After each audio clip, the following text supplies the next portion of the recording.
Seri 1 Pedang Kayu Harum. Pedang Kayu Harum. Cerita, Ho Ping Hu. Audiobook, novel silat. Bab 25. Mengerikan sekali keadaan bekas tokoh Kunlun Pai itu. Kalau tadi dia masih dapat memperlihatkan rasa takut dan rasa nyeri yang luar biasa melalui pandang matanya, kini dia hanya mampu berkelojotan.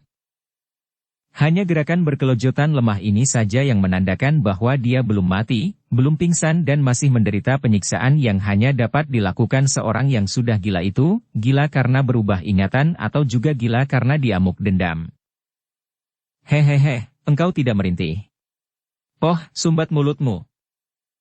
Hun Bue yang agaknya merasa kurang puas karena melihat korbannya tidak dapat mengeluarkan suara itu, menyambar dan membuka sumbat yang dijejalkan ke mulut Lian Qisengjin. Ampun. Hihihihi. Bagus sekali. Tiba-tiba pedang menyambar ke bawah pusar Lian Qisengjin. Auger. Jeritan terakhir yang keluar dari kerongkongan Lian Qisengjin amat nyaring, juga amat mengerikan karena itu adalah pekik kematian yang mungkin dibarengi dengan melayangnya nyawa dari tubuhnya. Lian Qisengjin sudah mati setelah disiksa selama hampir setengah jam, akan tetapi Hun Bue belum puas agaknya. Pedangnya masih terus menyambar-nyambar membacoki tubuh yang sudah menjadi mayat itu dan tubuh itu kini terpotong-potong dicacah-cacah sampai tidak ada potongan yang lebih besar dari setengah kaki panjangnya. Kepalanya dibelah menjadi 4 potong dan anggota tubuh yang paling dibenci Hun Bue dan paling membuatnya jijik itu telah dicacah-cacah seperti daging bahan bakso. Dan sekarang Hun Bue tidak tertawa-tawa lagi melainkan menjerit-jerit menangis diselingi tawa sambil membacoki terus. Pakaian merahnya penuh dengan percikan darah tak dipedulikan. Pedang hitamnya juga sudah basah oleh darah. Dalam keadaan seperti itulah 5 orang anak buah Pat Liu Xianong yang kebetulan meronda di taman mendapatkan gadis itu. 5 orang anak buah ini cepat lari mendekati dan mereka terbelalak penuh kengerian ketika melihat gadis itu membacoki mayat yang sudah menjadi onggokan daging berceceran. Hanya ketika mereka melihat pakaian Lian Qisengjin di atas rumput saja yang membuat mereka sadar bahwa yang dibacoki itu adalah bekas tubuh Lian Qisengjin. Celaka! Seorang di antara mereka berseru kaget. Mendengar ini, Hun Bue menengok dan sambil berteriak ganas ia menerjang ke depan, menggerakkan pedangnya. 5 orang itu cepat menggunakan senjata menangkis, akan tetapi dalam sekejap mata saja. 4 orang di antara mereka roboh dengan nyawa melayang, dan hanya seorang yang terluka di pundaknya masih sempat lari sambil berteriak-teriak sekerasnya. Han Bue mengejarnya. 2 bayangan orang berkelabat dan muncullah si iblis cebol Gu Chuan Kok dan si raksasa krait yang bernama Hoku. Melihat keadaan Hun Bue, 2 orang di antara iblis-iblis tembok besar ini cepat menyerangnya. Gu Chuan Kok menyerang dengan tongkatnya yang panjang, gerakannya cepat dan aneh sekali, menyodokkan tongkatnya ke arah perut Hun Bue. Pada saat itu juga, Hoku si raksasa tinggi besar bongkok sudah menggerakkan senjatanya berbentuk cakar besi yang beracun dan yang disambung dengan kedua tangannya, menyerangnya dengan Toat Beng Tok Chiang, tangan beracun pencabut nyawa, mencengkeram ke arah ubun-ubun kepala dengan tangan kanan ke arah dada Hun Bue. Hun Bue menjadi marah sekali. Mulutnya mengeluarkan suara melengking nyaring dan pedangnya berkelebat, berubah menjadi segulung sinar hitam yang sekaligus menangkis tongkat yang menyodok perut dan cakar yang mencengkeram dada, sedangkan tangan kirinya dengan berani menyampok cakar yang mencengkeram kepalanya. Cering! Trang! Pelak! 2 orang jagoan tembok besar terkejut sekali karena tangkisan pedang itu membuat senjata mereka terpental, sedangkan cakar besi beracun itu ketika disampok tangan kiri Hun Bue, membuat Hoku hampir terguling. Padahal raksasa bongkok ini memiliki tenaga yang amat besar. Tahulah mereka bahwa wanita gila ini ternyata lihai luar biasa. Mereka bersilat dengan hati-hati sekali apalagi ketika Hun Bue kini membalas dengan serangan yang bertubi-tubi dan gerakannya seperti gerakan ngawur, asal bacok dan tusuk saja bukan seperti gerakan seorang ahli pedang. Justru gerakan ngawur inilah yang menyembunyikan kelihayan ilmu pedang ajaran Gobi Taiho si nenek gila. Gerakan penyerangan yang ngawur ini benar-benar mengacaukan 2 orang jagoan tembok besar. Kelihatannya ngawur, akan tetapi dari gerakan itu memancar keluar bahaya-bahaya maut sehingga mereka tidak berani memandang ringan dan cepat menggerakkan senjata untuk menangkis. Hihihihi.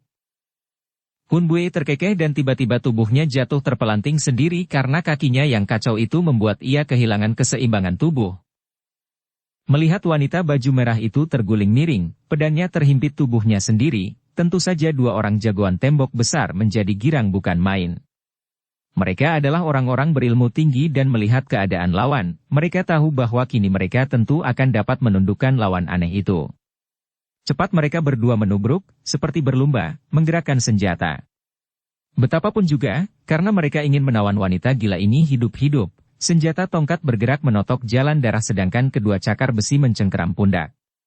Mereka berdua tidak mengirim pukulan maut karena keadaan lawan yang sudah tidak berdaya seperti Tio, dengan penyerangan mereka itu pun pasti mereka akan berhasil. Kedua orang jagoan tembok besar itu boleh jadi memiliki kepandaian tinggi dan pengalaman bertanding yang matang. Akan tetapi tentu saja mereka belum pernah bertemu dengan lawan yang memiliki ilmu dari Gobi Taihou yang luar biasa. Ilmu yang diciptakan oleh orang yang miring otaknya sehingga akal-akal yang terdapat dalam ilmu silatnya kiranya hanya akan diduga dan diperhitungkan oleh orang sinting pula. Jatuhnya tubuh Hun Bue sehingga rebah sendiri bukanlah sewajarnya, sungguh pun tampaknya demikian, melainkan gerak tipu yang berbahaya sekali. Ketika ujung senjata kedua orang sudah hampir berhasil, secara tak tersangka-sangka dan tiba-tiba tubuh gadis itu terguling menelungkup dan kedua kakinya bergerak menendang, bukan menendang seperti biasa, melainkan menyepak ke belakang seperti kaki belakang kuda mengarah anggota rahasia pusar kedua orang lawan. Bukan main kagetnya Gu Chuanko dan Hoku. Kalau serangan mereka itu dilanjutkan, tentu akan mengenai lawan, akan tetapi tidak menimbulkan kematian. Sebaliknya, sepakan gadis itu pun akan mengenai sasaran dan tentu akibatnya amat hebat. Namun, untuk menarik kembali serangan mereka, sudah tidak keburu lagi maka mereka berusaha mengelak. Masih untung bahwa mereka adalah dua orang yang amat pandai, sehingga dalam keadaan tubuh sudah condong ke depan dan menyerang itu mereka masih sempat meloncat ke belakang sehingga sepakan yang cepat dan kuat itu tidak mengenai sasaran secara tepat dan hanya mengenai paha mereka. Dua orang itu berteriak dan masih dapat meloncat terus ke belakang, paha mereka terasa panas kena dicium belakang kaki Hun Bue, dan serangan mereka yang tadi hanya menyentuh tubuh Hun Bue sama sekali tidak mendatangkan kerugian apa-apa. Sambil terkekeh girang Hun Bue sudah meloncat bangun, kemudian memutar pedangnya, mendesak dengan tikaman-tikaman berantai ke arah kedua lawannya. Terpaksa dua orang jagoan tembok besar ini menggerakkan senjata mereka dengan cepat untuk melindungi tubuh sehingga terdengar suara nyaring berkali-kali bertemunya pedang dengan tongkat dan cakar besi. Dalam belasan jurus saja dua orang itu terdesak hebat oleh gulungan sinar pedang hitam. Tiba-tiba terdengar bentakan keras. "Perempuan gila! Engkau telah membunuh Lian Qisengjin." Bentakan ini disusul dengan meledak-ledak seperti halilintar menyambar-nyambar dan ternyata kini di tempat itu telah muncul Pat Jiu Xianong sendiri, bersama Tai Lexin Mo Chou Seng yang menggerakkan pecut bajanya sehingga menimbulkan suara halilintar itu. Selain mereka berdua, juga Xian Qisengjin ikut datang karena mendengar bahwa sutenya terbunuh orang. Kini bekas tokoh Kunlun Pai itu berdiri dengan muka pucat dan mata terbelalak memandang bekas tubuh sutenya yang sudah menjadi cacahan daging berceceran tidak karuan. Tak terasa lagi air mata menetes-netes turun membasahi pipinya yang mulai kisut. "Sute! Ah, Sute!" Ia mengeluh dan terbayanglah segala pengalamannya bersama sutenya. Lian Qisengjin merupakan sutenya yang paling dicintanya, bahkan akhir-akhir ini menjadi sekutunya, ketika mereka menentang Qian Tojin, suheng mereka. Melihat sutenya telah menjadi daging berceceran seperti itu, hati Xian Qisengjin menjadi ngeri dan dia mengingat-ingat, dosa apa gerangan yang dilakukan sutenya sehingga kini menemui kematian yang demikian mengenaskan. Kini pertandingan dilanjutkan dengan amat hebat, akan tetapi setelah Pat Jiu Xianong muncul di situ, keadaan Hun Bue terdesak hebat sekali. Tentu saja kalau dibandingkan dengan Pat Jiu Xianong kakek Kate kecil berkepala besar yang menjadi seorang di antara butek sukui, Hun Bue kalah jauh. Betapapun juga, andai kata dia hanya menghadapi kakek ini satu sama satu, belum tentu Pat Jiu Xianong akan dapat merobohkannya karena gadis ini memiliki ilmu yang amat aneh sehingga Pat Jiu Xianong sendiri menjadi bingung dibuatnya. Dan andai kata gadis itu hanya dikeroyok ketiga orang jagoan tembok besar, yaitu Gu Chuankok yang bersenjata tongkat, Hoku yang bersenjata pecut baja, kiranya Hun Bue masih akan dapat mengalahkan mereka dengan akal-akalan yang aneh. Akan tetapi kini dia dikeroyok 4 dan terutama sekali senjata kebutan Hutim dari Pajiu Xianong dibarengi pukulan-pukulan sinkang tangan kiri kakek ini yang amat ampuh membuat Hun Buee kewalahan. Setelah lewat 50 jurus di mana Hun Buee membela diri mati-matian, tiba-tiba ujung Hutim di tangan Pajiu Xianong berhasil membelit pedang Heksin Kiam sehingga kedua orang ini berkutatan mengadu tenaga untuk mempertahankan senjata masing-masing. Saat itu dipergunakan oleh Chou Seng untuk menyambar pecut bajanya ke arah kepala Hun Buee dan dari depan tongkat Gu Chuan Kok menyodok dada sedangkan cakar baja Hoku mencengkeram muka. Hun Buee yang masih berkutatan mempertahankan pedang, cepat berjongkok sehingga pecut baja Chou Seng bertemu dengan cakar besi, adapun tongkat Gu Chuan Kok yang menyodok telah ditangkis oleh tangan kirinya. Akan tetapi pada saat itu, tahu-tahu tubuh Chou Seng yang bulat besar telah menubruknya dari belakang dan telah memeluk dengan kedua lengannya yang besar berbulu sehingga Hun Buee tidak mampu berkutik. Chou Seng ini selain merupakan seorang ahli bermain pecut baja, juga berjuluk Tai Lek Sin Mo, iblis sakti bertenaga besar. Tenaganya hebat bukan main seperti tenaga seekor gajah, dan dia pun merasa ahli gulat maka pelukannya bukanlah sembarang pelukan. Kedua lengannya yang besar kuat itu menelikung Hun Buee melalui bawah ketiak gadis itu dan terus membelit ke belakang leher di mana jari-jari tangannya yang kuat saling membelit. Pelukan maut. Ah. Gadis itu meronta-ronta namun percuma saja, sedikit pun ia tidak mampu melepaskan diri. Melihat keadaan gadis yang sudah tidak berdaya ini, Pajiu Xianong mengerahkan tenaganya membetot Hutim. Akan tetapi dia menjadi kaget dan kagum sekali karena gadis itu tetap mampu mempertahankan pedangnya. Dua orang jagoan tembok besar yang lain kini tertawa saja melihat bahwa lawan yang lihai itu telah kena ditelikung. Tiba-tiba Chou Seng mengeluarkan teriakan memaki secara tidak terduga-duga sama sekali. Hun Buee menundukkan muka dan menggigit lengan yang melingkari lehernya melalui bawah ketiak. Sedangkan tangan kirinya dengan jari-jari lurus dan mengeras penuh tenaga sinkang ditusukkan ke belakang melalui pundak ke arah mata Chou Seng yang berada di belakangnya. Chou Seng yang merasa lengannya sakit karena kulit lengan robek dihunjam gigi putih kecil yang kuat, menarik kepala ke belakang untuk menyelamatkan mata. Akan tetapi kiranya jari-jari tangan kiri itu tidak jadi menusuk mata, melainkan menusuk jalan darah di lehernya. Kaget sekali hati Tai Lek Sin Mo dan karena kaget, lingkaran lengannya mengendor dan dia miringkan tubuh. Kesempatan ini dipergunakan oleh Hun Buee yang tiba-tiba menggerakkan kaki kanan, kembali seperti seekor kuda, menyepak, ke belakang, tungkak, tumit, kakinya mengancam anggota tubuh paling lemah dari setiap pria, yaitu di bawah pusar. Celaka. Chou Seng cepat merenggangkan tubuh dan detik itulah yang dinanti Hun Buee yang seperti seekor belut saja tiba-tiba menggeliat dan melempar tubuh ke bawah sehingga lingkaran lengan yang merupakan pelukan maut itu terlepas. Hun Buee membalik dan menendang. Chou Seng mengelak, namun tetap saja tulang keringnya kena ditendang. Waduh! Akan tetapi, pada saat itu, kebutan di tangan Pajiu Xianong sudah melepaskan belitan dan menyambar kepala Hun Buee. Gadis ini sudah membuang tubuh ke belakang berjungkir balik, pedangnya diputar. Cering. Trang. Tongkat Gu Chuan Kok dan tangan yang berselubung cakar besi Hoku ditangkisnya dengan tepat. Karena kedudukan tubuhnya sedang berjungkir balik sambil menangkis, maka datangnya Hutim dari Pajiu Xianong tak mampu lagi ia mengelaknya. Ujung kebutan meledak dan menotok punggungnya. Untung Hun Buee masih dapat mengerahkan sinkang yang aneh, yang membuat jalan darah yang tertotok itu seolah-olah mati, sehingga ketika totokan mengenai sasaran, ia hanya roboh terguling dengan bantingan cukup keras. Cakar besi Hoku menyambar dan biarpun ia sudah menggulingkan tubuh di atas tanah, tetap saja bahunya robek berikut kulit dan daging terkena cakaran, sedangkan tongkat Gu Chuan Kok menghantam pundak kirinya sehingga tulang pundak kirinya patah. Hun Buee menjerit lalu tertawa bergelak, tiba-tiba ia berlutut di depan Pajiu Xianong seperti orang minta ampun. Melihat ini, kakek yang merupakan seorang di antara datuk-datuk golongan sesat ini tertegun. Hanya beberapa detik tertegun namun cukuplah bagi Hun Buee. Tangan kiri yang pundaknya sudah patah itu masih dapat bergerak dan tanah berdebu menyembur ke atas. Celaka!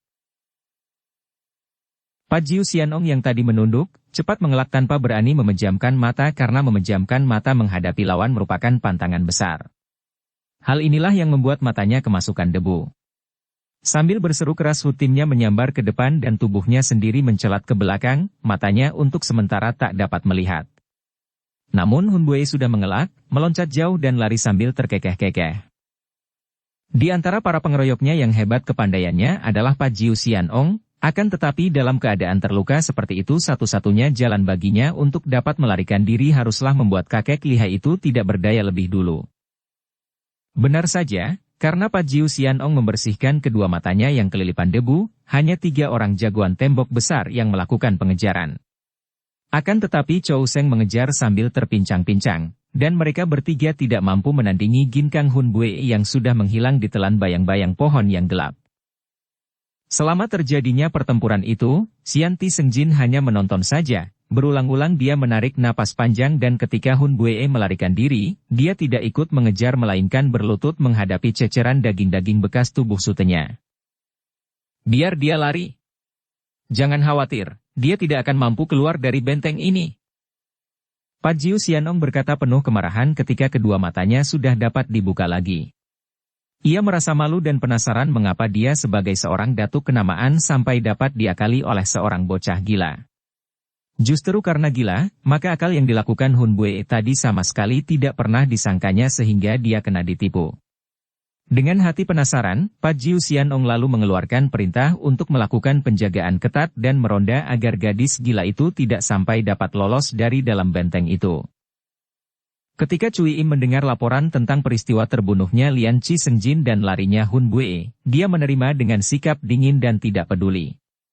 Lian Chi Sengjin bukan merupakan seorang pembantu yang terlalu kuat, bahkan lenyapnya tokoh ini malah meringankan gangguan terhadap dirinya, hanya dia menyayangkan Hunbue yang ia tahu memiliki kepandaian aneh dan hebat, terutama sekali terjadinya peristiwa itu melenyapkan harapan mereka semua untuk dapat menarik tenaga Bobby Taihou sebagai sekutu. Xianong, kalau dia sudah membunuh Lian Chi Sengjin, hal itu tidak ada sangkut pautnya dengan kita karena mereka itu mempunyai urusan pribadi sendiri. Lebih baik biarkan dia lari dari sini, karena kalau sampai kita membunuhnya dan kelak hal ini didengar oleh gurunya kita malah akan menanam bibit permusuhan dengan lawan yang tidak lemah. Ucapan ini dapat diterima oleh semua orang dan Cui Im sengaja melirik ke arah Xianti Sengjin, akan tetapi bekas tokoh Kunlun Pai ini kelihatan diam saja. Agaknya belum lenyap rasa kaget dan dukanya atas kematian sutenya. Pasan Kuiong juga menerima berita ini sambil tertawa-tawa saja, sama sekali tidak memperdulikannya. Karena sikap dua orang sekutu inilah maka Pajiu Xianong tidak turun tangan sendiri dalam mengejar Hunbue sehingga seolah-olah membiarkan gadis yang sudah terluka itu meloloskan diri, kalau masih memiliki kemampuan untuk menerobos garis penjagaan anak buahnya. Namun larinya Hunbue ini membuat Cui Im berhati-hati dan cepat ia mengatur rencana yang telah ia persiapkan untuk menghadapi 4 orang tawanannya yang ia tahu merupakan orang-orang yang amat berbahaya karena mereka berempat itu rata-rata memiliki ilmu kepandaian tinggi, terutama sekali Kang Hong. Hunbue yang berhasil lolos dari kepungan, lari di dalam gelap sambil menangis dan kadang-kadang tertawa. Kalau ia teringat betapa ia telah menemukan orang yang telah memperkosanya, kemudian melampiaskan dendamnya, ia sendiri tidak tahu harus menangis atau tertawa. Kelegaan hati telah dapat membunuh orang yang telah merusak hidupnya membuat ia ingin tertawa bergelak sampai mati. Akan tetapi kalau teringat lagi bahwa yang memperkosanya bukanlah Kang Hong seperti yang selama ini diduganya, bahkan diharapkannya karena dia mencinta pemuda itu, membuat ia ingin menangisi nasibnya yang amat buruk. Kini dia tidak kumat lagi. Otaknya benar-benar waras dan kini ia menggunakan segala kecerdikannya untuk dapat lolos dari tempat berbahaya ini. Dia harus bebas. Untuk dirinya sendiri? Tidak. Dia harus lolos karena kalau tidak, tentu 4 orang muda yang tertawan itu akan celaka nasibnya. Terutama sekali Kang Hong dan Biao Eng. Dia harus lolos dan mencari daya upaya untuk menolong mereka dari cengkeraman Be Cui Im yang amat lihai. Tiba-tiba Hunbue menyelinap di dalam gerombolan pohon yang gelap ketika mendengar suara para penjaga yang siap melakukan penjagaan ketat sesuai dengan perintah Pajiu Xianong. Dari balik pohon ia dapat melihat kegiatan mereka. Setiap pintu benteng dijaga ketat, bahkan di sepanjang tembok benteng itu dijaga dengan penjaga-penjaga dalam jarak kurang 10 meter. Dia telah dikurung rapat? Dan lapat-lapat ia mendengar suara anjing-anjing menggonggong. Bukan hanya para penjaga anak buah Pajiu Xianong, juga anjing-anjing ikut mengurungnya. Hun Bue menggigit bibir menahan rasa nyeri di pundaknya. Gadis ini berindap-indap mencari bagian tembok benteng yang paling gelap. Dengan hati-hati ia merayap melalui semak-semak sampai berada tidak jauh lagi dari tembok benteng itu. Pandang matanya berusaha menembus keadaan remang-remang di bawah sinar bulan untuk meninjau keadaan. Tembok itu terlalu tinggi bagi tubuhnya yang sudah terluka. Akan gagallah kalau dia berusaha meloncati tembok setelah merobohkan beberapa orang penjaga yang tentu saja dipandangnya rendah. Pundak kirinya yang patah tulangnya itu akan menjadi penghalang besar. Jalan satu-satunya hanyalah menerjang pintu gerbang yang terjaga oleh kurang lebih 2 losin orang itu. Tidak ada jalan lain. Biar pundaknya telah terluka, dengan pedangnya ia masih sanggup untuk membuka jalan darah melalui pintu gerbang itu, pikirnya. Akan tetapi sebelum ia bergerak, tiba-tiba ia mendengar suara anjing menggereng tak jauh dari tempat ia bersembunyi dari arah belakangnya. Hun Bue terkejut dan cepat menengok, akan tetapi pada saat itu, seekor anjing berbulu hitam sebesar anak kerbau telah meloncat menerkamnya dengan gerengan dahsyat. Hun Bue sedang bertiarap, menelungkup dan pedangnya masih tergantung di punggung. Melihat binatang buas ini menerkamnya, Hun Bue cepat menggulingkan tubuhnya ke kiri sampai 5 kali. Dia harus dapat membunuh binatang ini sebelum para penjaga mendengar dan datang mengeroyok sehingga pintu gerbang akan terjaga lebih ketat sebelum ia dapat menerjangnya. Tubrukan anjing itu luput dan sebelum binatang itu dapat melakukan penyerangan susulan, tangan kanan Hun Bue sudah melayang dengan hantaman kuat. Akan tetapi, anjing itu agaknya lebih awas di tempat gelap. Pukulan itu dapat ia elakkan sehingga bukan kepala anjing yang terpukul, melainkan lehernya yang amat kuat. Bu! Anjing itu terlempar ke samping, akan tetapi dia mengeluarkan pekik yang bukan menandakan dia takut, melainkan meloncat bangun dan menubruk lagi, moncongnya yang bergigi besar-besar dan runcing itu menyerbu ke arah tenggorokan Hun Bue. Gadis ini melihat berkilaunya gigi tertimpa sinar bulan yang menembus dari celah-celah daun pohon, cepat membuang diri ke samping dan kakinya melayang, menendang perut anjing itu kembali terdengar suara berdebuk keras dan tubuh anjing itu terlempar ke belakang. Ternyata anjing itu tubuhnya kuat sekali karena kini ia sudah menubruk lagi. Hun Bue sudah siap dengan pedangnya sekali Heksin Kia menyambar leher binatang itu terbacok hampir putus. Pada saat itu terdengar gerengan keras dan 3 ekor anjing sekaligus menubruk ke arah Hun Bue. Gadis ini menjadi marah. Berdebah! Ia memaki dan pedangnya berkelebatan. Sepandai-pandainya anjing, binatang ini kurang akal dan melihat sinar hitam. Agaknya binatang-binatang ini tidak mengerti bahaya dan terus menubruk. Seekor anjing berbulu coklat roboh tak berkutik dengan leher putus. Anjing kedua mengeluarkan suara menguik keras, akan tetapi karena gerakan 3 ekor anjing yang nekat ini membuat Hun Bue agak gugup sehingga ketika pedangnya menusuk ke dada anjing kedua, pedang itu menyelip dan terjepit di antara tulang iga. Belum sempat ia menarik pedangnya, anjing ketiga telah menubruknya sedemikian keras sehingga ia roboh terguling tertindih badan anjing yang berat. Dengan ganas dan mengeluarkan suara menggeram mengerikan anjing itu membuka lebar moncongnya dan menggigit ke arah leher. Hun Bue cepat menggunakan tangan menampar moncong itu, akan tetapi karena ia terbanting dengan pundak kiri di bawah, tadinya terlupa akan luka di pundaknya, ia merasakan nyeri hebat yang membuat tenaganya berkurang. Moncong anjing itu menyeleweng dan masih berhasil menggigit punggungnya. Au! Gadis itu menjerit perlahan, daging dan kulit punggungnya terasa nyeri. Ia cepat menggulingkan tubuhnya, berusaha melepaskan gigitan namun tidak berhasil. Anjing itu seperti seekor lintah besar yang terus menempel di belakang tubuhnya. Hun Bue hampir tidak kuat menahan rasa nyeri. Pedangnya masih tertinggal di dada anjing kedua yang berkelojotan, maka ia lalu mengerahkan seluruh tenaganya, menangkap kaki belakang anjing dari belakang pinggangnya, membawa bagian belakang anjing itu ke depan. Kemudian sambil mengerahkan tenaga dan menahan rasa nyeri ia menusukkan jari-jari tangan kanannya ke dalam perut anjing. Krot! 5 buah jari tangan kanannya amblas memasuki perut anjing. Ia mencengkeram dan meremas isi perut anjing, menariknya keluar. Anjing itu mengeluarkan suara aneh, gigitannya terlepas dan terjatuh ke atas tanah, berkelojotan. Hun Bue terhuyung menghampiri anjing yang merampas pedangnya, mencabut pedang itu. Tubuhnya terasa sakit-sakit, Terutama sekali pundak kirinya yang tentu saja makin parah karena dipakai bergumul tadi, dan punggungnya yang terasa perih dan panas. Kulit punggungnya yang halus putih itu robek dan darah banyak keluar.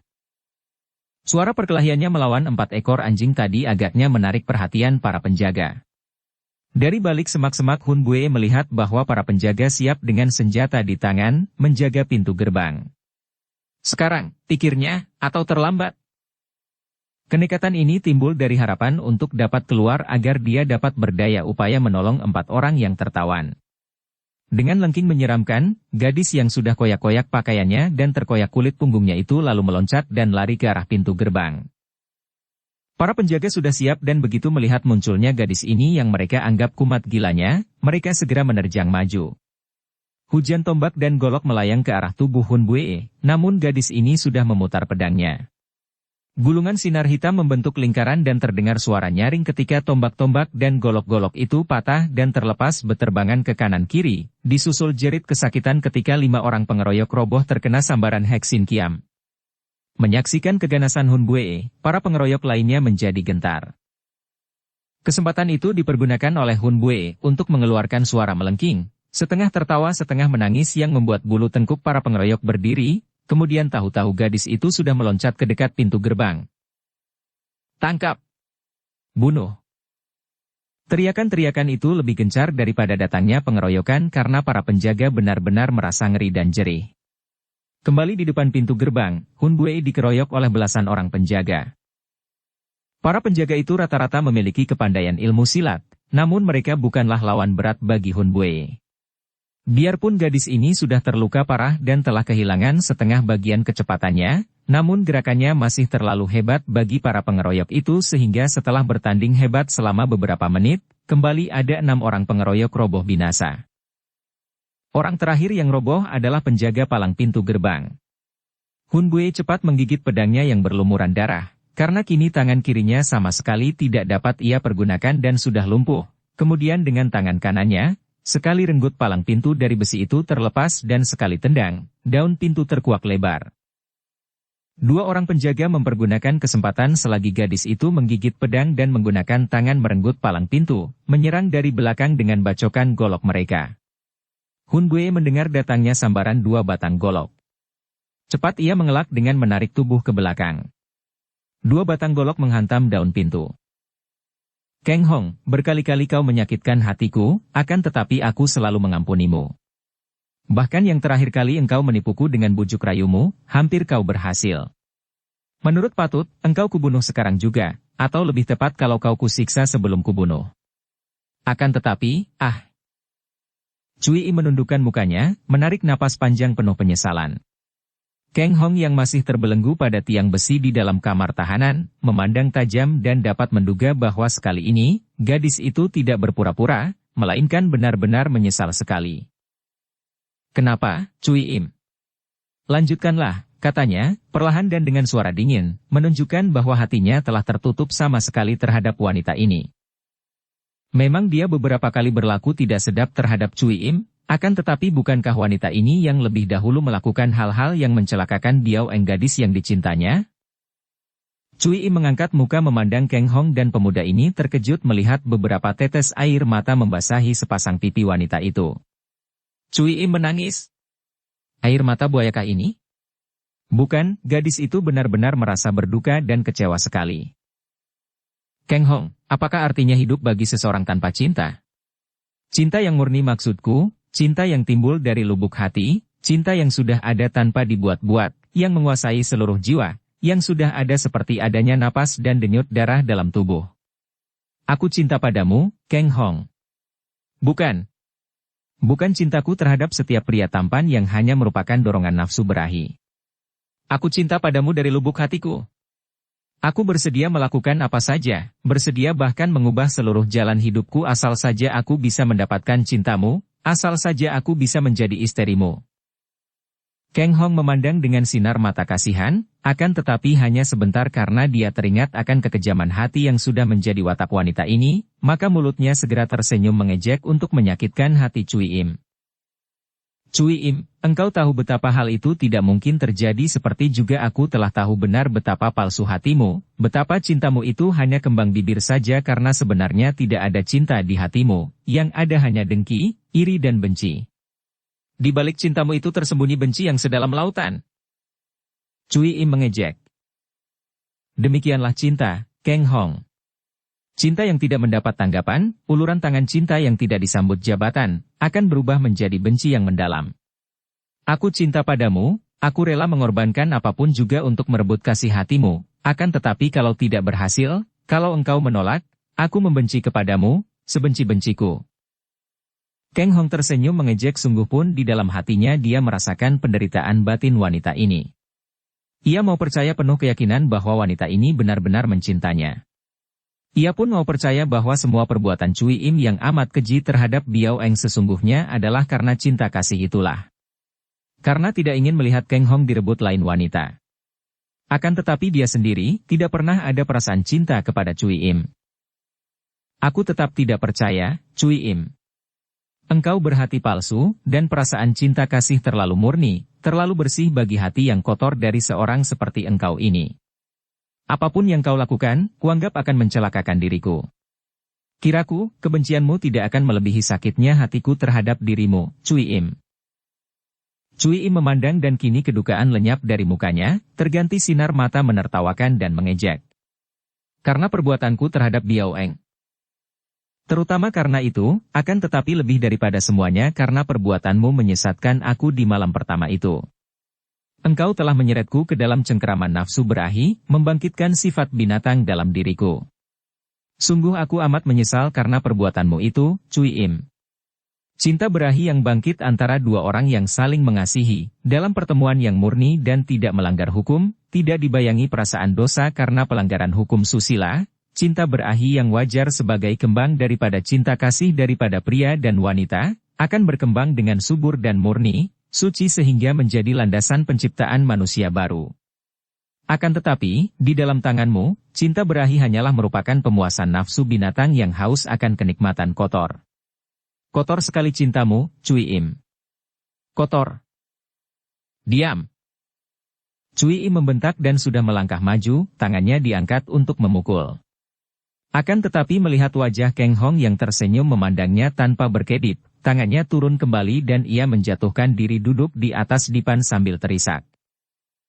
Kelemahanku, selalu tidak tega kalau hendak membunuhmu, Cui Im menunduk, kelihatan berduka sekali, akan tetapi ia lalu mengangkat muka, memandang dengan sinar mata penuh penyesalan dan kemarahan.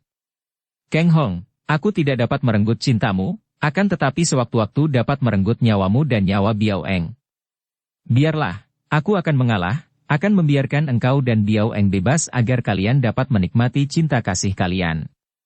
Akan tetapi, kau berikan ilmu Tikai Beng kepadaku. Kang Hong menggeleng kepalanya. Memberikan ilmu dahsyat kepada seorang seperti engkau merupakan dosa besar, Cui Im, sama dosanya dengan memberikan sayap kepada ular berbisa yang berbahaya. Daripada hidup bergelimang dosa terhadap manusia dan dunia, lebih baik mati sebagai seorang gagah. Biarpun mulutnya berkata demikian, namun seluruh urat di tubuh Kang Hong menegang dan siap untuk membela diri, seperti tadi ketika Cui Im hendak memukulnya. Keparat! Kau kira aku tidak kuat memaksa diri menyiksamu? Cui Im bangkit berdiri, matanya memancarkan api kemarahan. Sesukamulah! Cui Im bertepuk tangan 3 kali dan muncullah Tian Te Siang Tu, 2 orang murid Pajiu Sian Ong yang malam itu ditugaskan menjaga pintu tahanan. Bawa Biao Eng ke sini. 2 orang kakek itu mengangguk sambil melempar kerling dan senyum mengejek ke arah Kang Hong, kemudian mereka berdua pergi. Diam-diam Kang Hong berdebar hatinya penuh ketegangan dan kegelisahan, namun mukanya tidak memperlihatkan sesuatu, tetap tenang seolah-olah dia tidak mengacuhkan sama sekali apa yang dilakukan oleh Cui Im. Tak lama kemudian, 2 orang itu menyeret tubuh Biao Eng yang juga terbelenggu kaki tangannya memasuki kamar tahanan Kang Hong. Atas perintah Cui Im, tubuh Biao Eng dilempar secara kasar oleh 2 orang kakek itu ke atas pembaringan yang tadi diduduki Cui Im. Wajah Biao Eng agak pucat dan kurus, rambutnya awut-awutan namun dalam pandangan Kang Hong, gadis itu tampak makin cantik sehingga matanya melembut dan mesra ditujukan kepada Biao Eng. Namun Biao Eng tetap tenang, sinar matanya memandang wajah bekas sucinya dengan penuh tantangan. Cui Im, wanita yang kehilangan pegangan, apa pula yang hendak kau lakukan sekarang? Tanyanya, dan ia mengerling ke arah Kang Hong, kemudian tersenyum melihat sinar mata mesra dari pemuda itu. Biarpun hanya sejenak, namun pertemuan pandang mata penuh cinta kasih dari kedua orang itu telah membakar hati Cui Im, seperti minyak disiramkan kepada api kebencian yang membakar hati. Kang Hong, kau lihat baik-baik. Biao Eng juga tidak berdaya dan berada dalam cengkeraman tanganku. Kalau aku membunuhnya di depanmu, menyiksanya, apakah engkau masih hendak bersikap kukuh tidak pernah memberikan ilmu itu kepadaku? Kang Hong, apakah engkau mendengar apa yang diocehkan oleh perempuan ini? Biarlah, Biao Eng. Biarlah dia mengoceh, karena aku tetap tidak akan memberikan apa yang dimintanya. Dia terlalu banyak dosa dari kita, telah melakukan perbuatan-perbuatan keji dengan maksud menghancurkan kebahagiaan kita. Akan tetapi, kalau engkau menghendaki aku memberikan ilmu kepadanya, Biao Eng, aku akan mentaati kehendakmu. Bukan karena takut aku disiksa atau takut engkau dibunuh, orang-orang seperti kita tidak akan gentar menghadapi maut, melainkan karena aku yang sudah banyak membuat kesalahan, kini akan mentaati semua yang kau kehendaki. Biao Eng mengerutkan keningnya. Memang hatinya masih sakit kalau dia mengenang sikap Kang Hong kepadanya, sikap yang amat menyakitkan hati setelah ia melakukan semua pengorbanan demi cintanya terhadap pemuda itu, setelah ia menderita bertahun-tahun demi cinta kasihnya. Be Cui Im, ceritakanlah kepadaku apa yang telah kau lakukan selama ini dan setelah mendengar ceritamu, baru aku akan mengambil keputusan tentang permintaanmu kepada Kang Hong. Engkau tentu menghendaki ilmu yang diperebutkan orang, ilmu Tikai Beng itu, bukan? Cui Im tertawa mengejek. Kuceritakan atau tidak, apa artinya bagi kalian? Dan biarlah, untuk bekal ke akhirat engkau mendengar pengakuanku, Biao Eng. Dukung channel Novel Silat dengan subscribe, follow, like, komen dan share. Cui Im yang cerdik segera dapat menangkap sikap bekas sumoinya yang agaknya masih mendendam kepada Kang Hong sebagai akibat pemalsuan-pemalsuannya dahulu. Kalau sekarang dia ceritakan, tentu akan sadar bekas sumoinya betapa pemuda itu amat mencintanya dan mungkin hati Biao Eng tidak rela kalau melihat Kang Hong mati, dan mungkin akan membujuk pemuda itu menyerahkan ilmu yang amat diinginkan. Kalau dia sudah mendapatkan ilmu itu, tentu dia akan mampu mengalahkan Kang Hong dibantu kawan-kawannya dan untuk membunuh mereka berdua ini kelak, masih banyak waktu. Sebelum bicara, ia menghela napas panjang. Semua itu kulakukan demi cintaku kepada Kang Hong.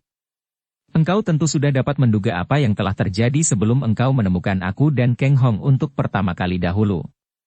Antara dia dan aku telah terjalin cinta kasih. Bukan cinta kasih, Cui Im. Ingatlah akan rayuanmu dan akan arak beracunmu, bukan cinta kasih, melainkan nafsu iblis yang kau pergunakan untuk menyeretku. Cui Im memandang kepada Kang Hong dengan senyum mengejek, lalu melanjutkan. Katakan apa sesukamu, Kang Hong, akan tetapi bagiku, semenjak saat itu aku telah jatuh cinta kepadamu. Demikianlah, Biao Eng. Aku telah jatuh cinta kepada Chia Kang Hong sebelum kau menjumpainya, maka salahkah aku kalau aku menjadi iri hati dan cemburu melihat engkau mencintanya, bahkan mengaku cintamu di depan mendiang ibumu. Saat itulah timbul kebencianku kepadamu, menghapus semua pertalian persaudaraan dan aku bertekad untuk mempertahankan Kang Hong dari wanita yang manapun juga, termasuk engkau. Biao Eng mendengarkan dengan sinar mata tajam dan penuh perhatian, sedikit pun tidak memperlihatkan perasaan hatinya pada wajahnya. Bahkan wajahnya yang cantik itu masih tenang dan tidak memperlihatkan perasaan apa-apa ketika dengan panjang lebar Cui Im menceritakan betapa dia mencuri senjata-senjata rahasia sumoinya dan menyamar sebagai sumoinya untuk menjelekkan nama sumoinya itu agar selain sumoinya dimusuhi orang-orang Kang Ou, juga menimbulkan kebencian di hati Kang Hong. Dengan perbuatan itu, sekali pukul aku mendapatkan 3 keuntungan. Pertama, aku bisa memburukkan namamu di mata dunia Kang Ou sebagai pembalasanku karena engkau telah merampas cinta kasih Kang Hong dariku. Kedua, aku dapat membangkitkan kebencian di hati Kang Hong terhadap dirimu dan ketiga, aku dapat membunuh setiap wanita yang berani mendekati Kang Hong. Mendengar pengakuan-pengakuan ini, biarpun wajahnya tetap tenang, namun 2 titik air mata membasahi bulu mata Biao Eng, dan ketika ia mengerling kepada Kang Hong, pandang matanya mengandung rasa kasihan dan kemesraan. Kini terbukalah semua rahasia, sejelas-jelasnya tampak oleh Biao Eng mengapa sikap Kang Hong dahulu amat menyakitkan hatinya. Kiranya malah Kang Hong yang tentu akan sakit hatinya menyaksikan semua perbuatan keji yang disangka dia yang melakukannya. Biao Eng, maukah sekarang engkau mengampuni aku? Kang Hong bertanya lirih ketika Cui Im menghentikan ceritanya. Biao Eng menatap wajah pemuda itu sampai lama, tak mampu menjawab, hanya mengangguk. Kemudian setelah menekan perasaan harunya, baru ia dapat berkata perlahan. Bukan engkau yang harus minta maaf, melainkan aku, harap kau suka maafkan. Dua orang muda itu saling bertemu pandang, penuh keharuan dan kemesraan dan hal ini membakar hati Cui Im. Namun, gadis yang cerdik ini bersabar dan mengingat akan kebutuhannya ia lalu berkata. Biao Eng, setelah engkau mendengar semua, kini tentu engkau yakin bahwa apapun yang telah dilakukannya, Kang Hong hanya mencinta engkau seorang. Dan engkau pun telah yakin akan cinta kasihmu kepada Biao Eng, Kang Hong. Karena itu, demi cinta kasih kalian, mengapa engkau tidak mau mengorbankan ilmu begitu saja agar kalian dapat bebas dan menikmati pertalian cinta kasih kalian? Tidak. Kang Hong, jangan mendengarkan dia. Aku mencintaimu dengan seluruh jiwa ragaku, karena itu, aku tetap ingin melihat engkau sebagai seorang gagah yang patut kubela sampai mati. Kalau engkau menyerah kepada iblis betina ini, berarti engkau menodai cinta kasih antara kita. Mendengar ucapan yang bersemangat, Kang Hong tertawa dan menoleh kepada Cui Im, lalu berkata penuh ejekan. Kau dengar sendiri, Cui Im. Kekasihku, pujaan hatiku si Biao Eng adalah puteri dari mendiang suhu Sinjiu Kiam Ong Si Chun Hong yang mewarisi watak gagah perkasa ayahnya, tidak seperti engkau yang rendah budi. Kalau engkau mau membunuh aku dan Biao Eng, silakan. Dalam kematian pun kami berdua akan masih mencinta. Tidak ada kekuasaan di dunia dan akhirat yang akan dapat memisahkan cinta kasih kami. Pucat wajah Cui Im mendengar ini. Celaka, pikirnya. Dia sudah mengorbankan perasaan, sudah mengobati kepedihan hati Biao Eng dengan pengakuannya, dengan harapan agar Biao Eng suka membujuk Kang Hong menyerahkan ilmu itu demi kebahagiaan dan kehidupan mereka. Siapa kira, dua orang itu demikian keras kepala? Ia mengepal kedua tangannya, ingin sekali pukul membunuh dua orang yang kini makin dibencinya itu. Akan tetapi wajahnya yang pucat itu menyeringai dan dalam keadaan seperti itu, kecantikannya berubah menjadi serem menakutkan, seperti wajah iblis betina yang haus darah. Kang Hong dan Biao Eng. Aku masih bersabar terhadap Kang Hong mengingat akan hubungan cinta kasihnya denganku dahulu, dan aku bersedia memaafkan Biao Eng karena mengingat akan hubungan persaudaraan. Akan tetapi kesabaran ada batasnya. Kalau engkau suka menurunkan ilmu itu kepadaku Kang Hong, bukan hanya engkau dan Biao Eng yang akan bebas, melainkan juga Gui Yanchu dan Yap Chong San. Akan tetapi kalau engkau menolak, berarti bukan hanya kalian berdua yang akan mati tersiksa, juga kedua orang muda itu. Hahaha. Mereka berdua pun adalah dua orang gagah perkasa yang menganggap kematian seperti pulang ke kampung halaman. Kang Hong menantang, dan sesungguhnya pemuda ini bukan hanya omong kosong atau bicara besar, karena dia sudah memperhitungkan bahwa Cui Im tidak akan mudah begitu saja menyerah sebelum kehendaknya dipenuhi maka tidak akan membunuh mereka secara tergesa-gesa, sedangkan sebaliknya, sekali kehendaknya tercapai, tentu Cui Im akan membunuh mereka tanpa ditunda-tunda lagi. Selain ini, dia pun sudah bersiap sedia untuk turun tangan apabila keadaan sudah mendesak dan tidak ada jalan lagi untuk mengatasinya. Akan tetapi tiba-tiba Cui Im tertawa, suara ketawanya bergelak menyeramkan seperti suara kuntilanak menangis karena kehausan darah. Mereka kini hampir mati, dan engkau masih bicara tentang kegagahan mereka? Aku telah menyerahkan gadis ayu yang menjadi sumoimu itu kepada Tai Lek Sinmo. Hihihihi. Engkau tentu tahu siapa Tai Lek Sinmo Chou Seng, si raksasa yang tubuhnya seperti gajah. Hihihihi, kalau tidak ada urusan dengan kalian di sini, ingin sekali aku menyaksikan betapa Yanchu menggeliat-geliat digagahi oleh raksasa itu. Mungkin saat ini sedang merintih-rintih atau mungkin juga tidak mampu. Gadis mana yang akan dapat bertahan terhadap Tai Lek Sinmo?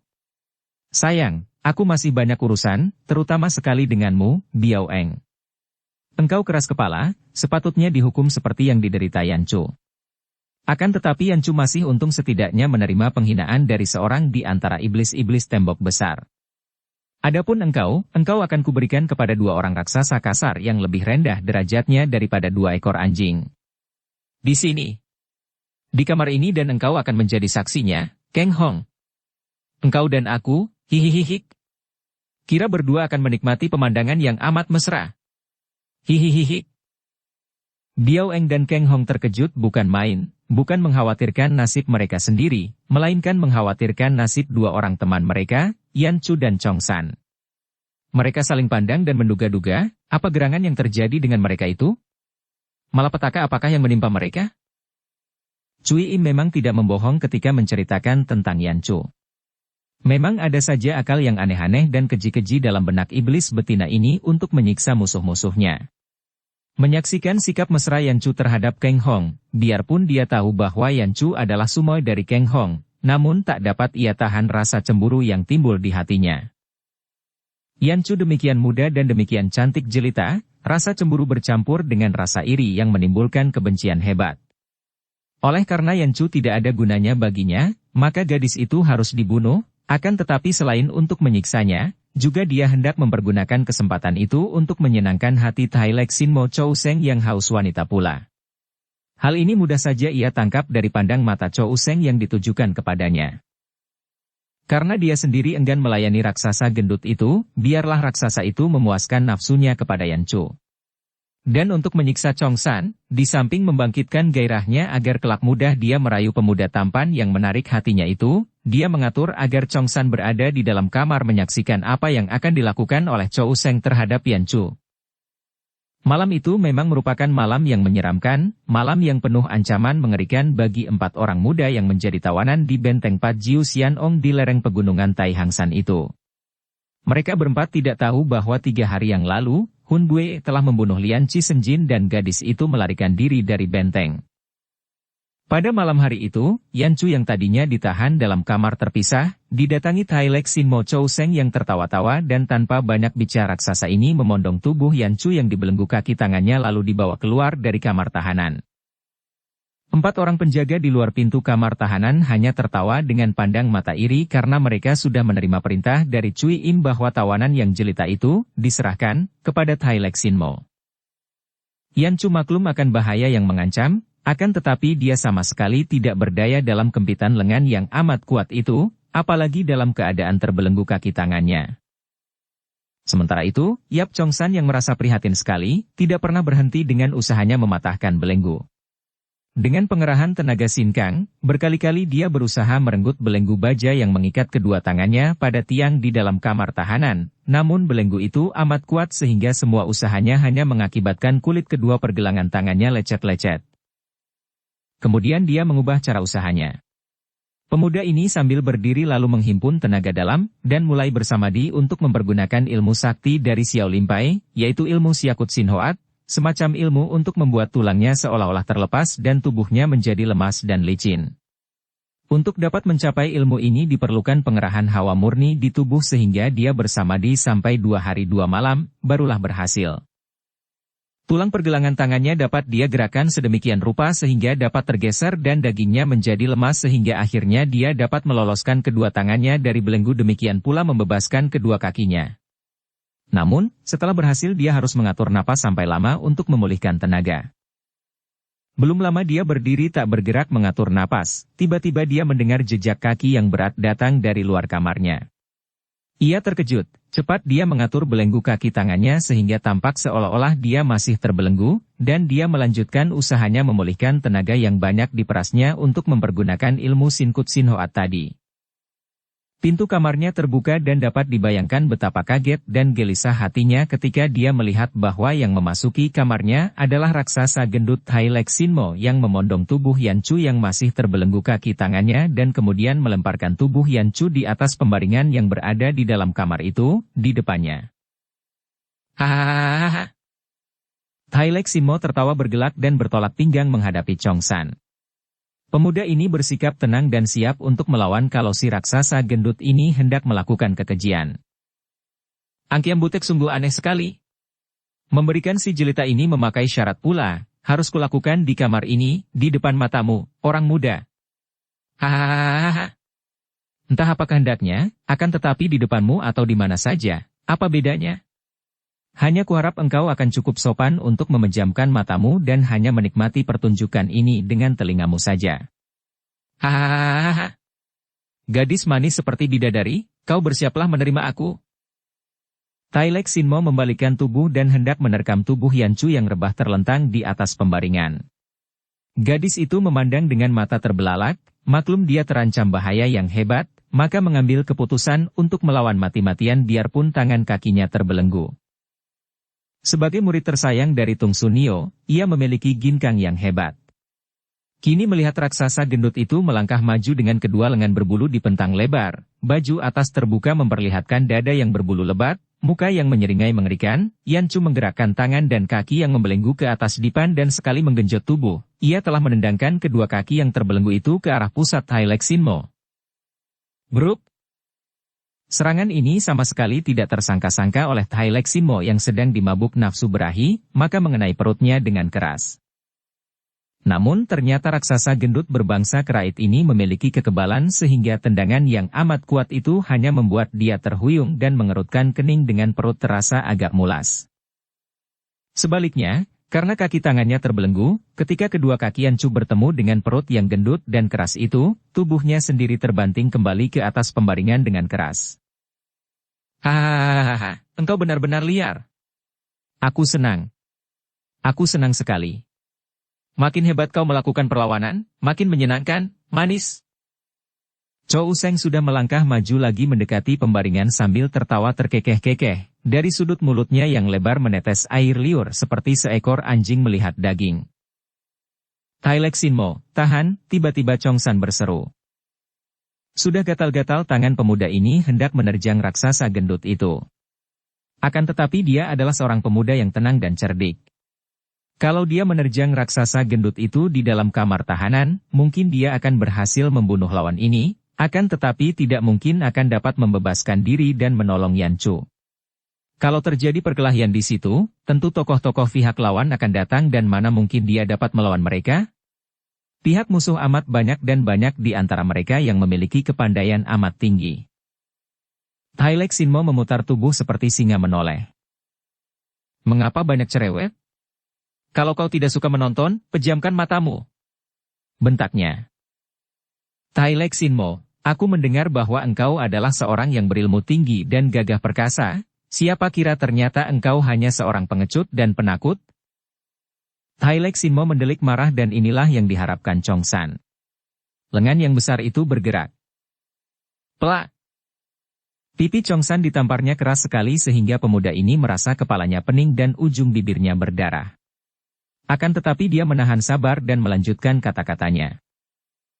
Engkau hendak menikmati tubuh gadis ini adalah hal yang wajar dan tidak aneh, akan tetapi kemana perginya sifat gagahmu, sifat laki-lakimu sehingga engkau begitu merendah diri untuk melakukannya di sini, terlihat oleh orang lain.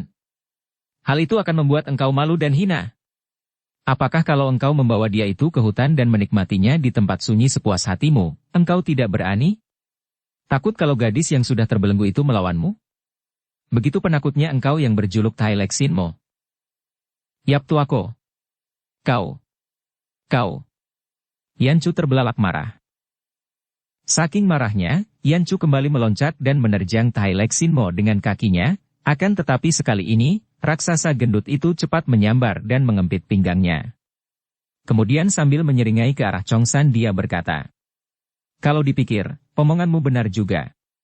Tempat ini, terlalu sempit untuk menaklukkan kuda betina liar macam ini, hahaha. Setelah berkata demikian Tai Lek Sinmo lalu membawa Yanchu keluar dari tempat tahanan sambil tertawa-tawa. Yanchu berteriak-teriak memaki. Yap Chong San, kiranya engkau hanya seorang yang berwatak pengecut dan rendah. Tentu saja tidak ada penjaga yang merintangi larinya Tai Lek Sinmo yang memondong tubuh Yanchu yang masih berteriak-teriak memaki dan meronta-ronta itu. Ia memasuki sebuah hutan lebat yang sunyi, kemudian sambil tertawa-tawa dia merenggut pakaian Yanchu, menelanjangi gadis itu yang menyepak-nyepak dan meronta-ronta tanpa hasil. Yanchu mengerti bahwa dia tak mungkin dapat membebaskan diri, maka ketika melihat tak jauh dari tempat itu terdapat sebuah jurang, tiba-tiba ia menggerakkan tenaga dengan kaki dan tangan menekan tanah dan tubuhnya sudah meloncat untuk terjun ke jurang. Dia memilih hancur ke dalam jurang daripada menjadi korban perkosaan Tai Lek Sinmo. Akan tetapi, lengan raksasa itu sudah menyambarnya. Hahaha, tidak boleh, manis, kata raksasa itu dan membawa tubuh Yancu ke tempat tadi, merebahkan di atas rumput dan dia sendiri berlutut. Yancu memejamkan mata, tak tertahan lagi ia terisak menghadapi saat yang mengerikan itu. Keparat, lepaskan dia. Tiba-tiba Chongsan muncul dan mengirim pukulan dari belakang. Ai! Chongsan terkejut dan cepat meloncat bangun sambil menangkis. Kedua lengan mereka bertemu dan keduanya terhuyung ke belakang. Ternyata tenaga raksasa itu benar-benar hebat sekali. Untung bahwa Chongsan tidak terlambat datangnya dan bahwa Tai Lek Sinmo hendak mempermainkan dulu korbannya sehingga gadis itu terhindar daripada perkosaan. Ketika tadi melihat Tai Lek Sinmo melarikan Yancu, Chongsan cepat berkelebat keluar. Kaki tangannya bergerak cepat merobohkan 4 orang penjaga di depan pintu kamar tahanan sehingga mereka roboh tanpa sempat berteriak lagi. Kemudian Chongsan menyelinap keluar. Mempergunakan ginkangnya yang tinggi untuk meloncat-loncat dan menyelinap di antara pohon-pohon mengejar Tai Lek Sinmo. Kalau saja dia tidak mendengar suara Tai Lek Sinmo tertawa-tawa, agaknya akan sukar baginya untuk dapat menyusul dengan cepat. Ketika melihat raksasa itu berlutut dan Yancu menangis, kemarahan membuat dada Chongsan seperti hendak meledak maka dia langsung mengirim pukulan yang dapat ditangkis oleh raksasa gendut itu. Tar. Tai Lek Sinmo sudah melolos cambuk bajanya menyerang Chongsan. Raksasa gendut ini marah sekali karena dalam saat terakhir ketika dia hendak mendekati korbannya muncul pemuda ini yang sama sekali tidak disangkanya. Dia tidak sempat lagi menyelidiki bagaimana pemuda itu dapat terlepas dan muncul. Kemarahan membuat dia gelap mata dan langsung menyerang kalang kabut dengan sambaran pecut bajanya yang lihai. Chongsan bertangan kosong. Kedua macam senjatanya, yaitu senjata rahasia Toukuchi, uang logam penebus tulang, dan sepasang Im Yang Pit telah dirampas musuh. Namun pemuda gemblengan ketua Xiao Limpai ini bersikap tenang dan tabah. Melihat gulungan sinar hitam dari pecut baja lawan yang menyambar-nyambar, dia lalu mengerahkan ginkangnya, melesat ke kanan kiri dan berusaha membalas dengan pukulan-pukulan jarak jauh dan dekat. Yap Chongsan manusia hina. Aku tidak membutuhkan bantuanmu. Terdengar Yancu memaki, menahan isak. Hatinya masih panas sekali mengingat akan sikap Chongsan dalam kamar tahanan tadi yang seolah-olah tidak memperdulikan nasibnya malah memberi nasihat kepada raksasa gendut untuk melarikannya dan memperkosanya di dalam hutan. Sambil meloncat tinggi mengelak sambaran pecut yang menyerampang kakinya, Chongsan membela diri terhadap makian gadis yang menjatuhkan hatinya itu. Harap jangan salah sangka, Moi. Aku sengaja memancing dia ke tempat sunyi ini agar dapat menolongmu tanpa gangguan musuh-musuh yang lain. Oh, maaf. Yancu kini terisak lagi seperti tadi, hanya bedanya, kini ia terisak karena menyesal akan dugaannya yang keliru sehingga dia memaki pemuda itu, dan karena girang mengharapkan pertolongan. Mendengar isak tangis gadis itu, Chongsan mendapat semangat baru dan gerakannya makin lincah. Ketika cambuk itu dengan suara bercuitan menyambar lehernya, dia mengerahkan sinkang, membiarkan ujung cambuk baja membelit leher, namun secepat kilat dia menangkap cambuk dan kedua kakinya mengirim tendangan berantai ke arah pusar dan tangan lawan yang memegang cambuk. Gerakannya cepat sekali, juga amat kuatnya. Dalam hal ilmu silat, memang pemuda ini masih menang setingkat dibandingkan lawannya, menang cepat dan ilmu silatnya lebih murni, gerakannya lebih teratur, hanya dalam hal tenaga dia kalah sedikit.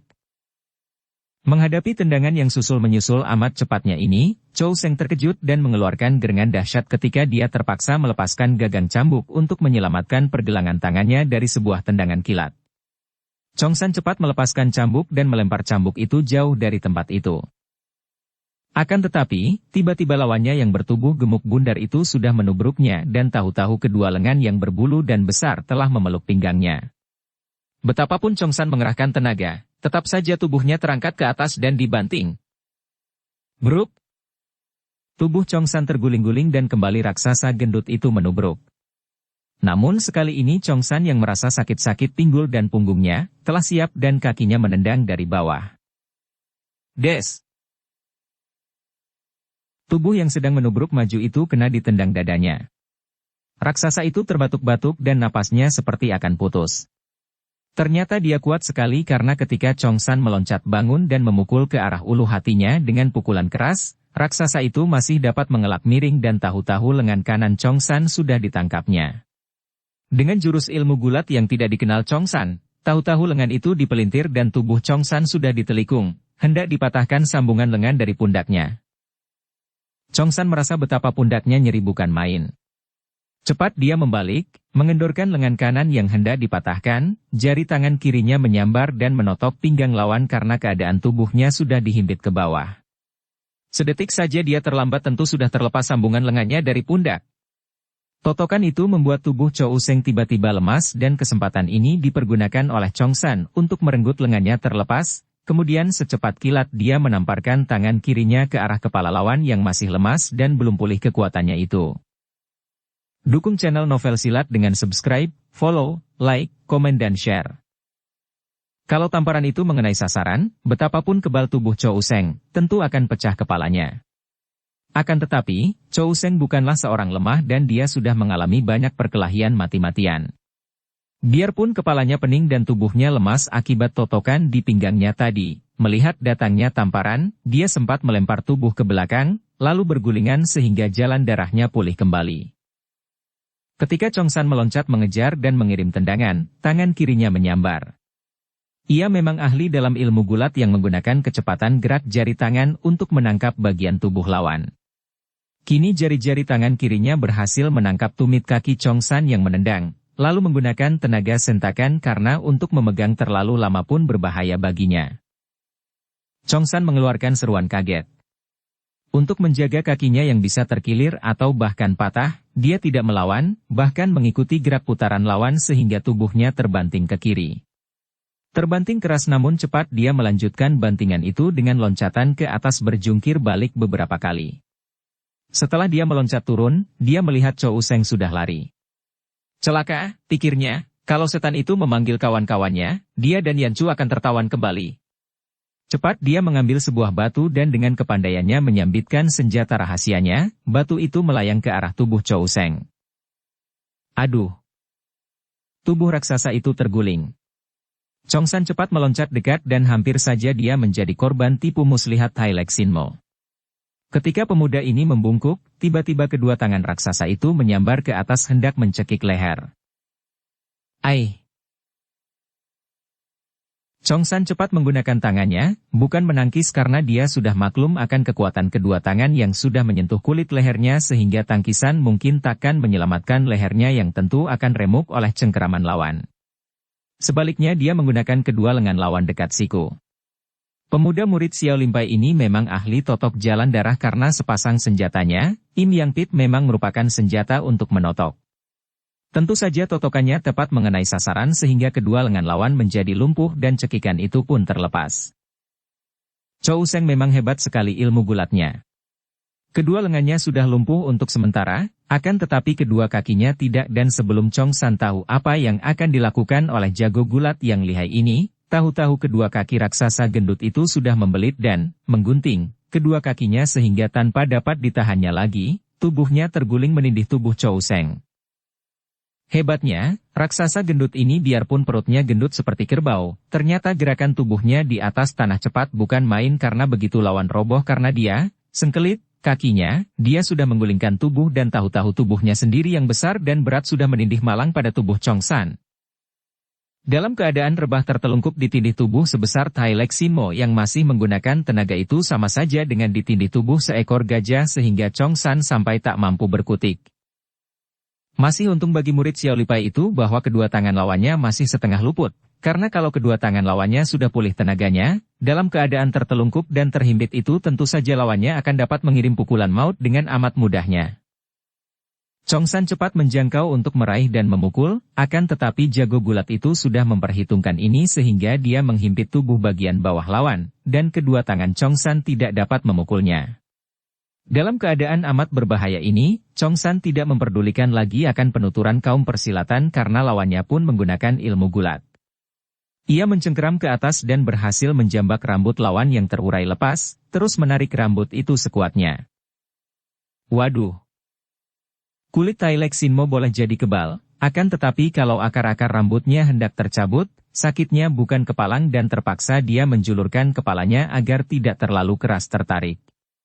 Namun gerakannya inilah yang mencelakakannya karena kini tangan Chong San dapat bergerak cepat, melepas rambut dan jari tangannya ditusukkan ke ubun-ubun lawan. Cerok! 3 buah jari tangan pemuda itu amblas memasuki batok kepala kurang lebih 5 senti dalamnya, menembus otak. Teriakan dahsyat keluar dari mulut Chow Seng, tubuhnya berkelojotan dan nyawanya melayang.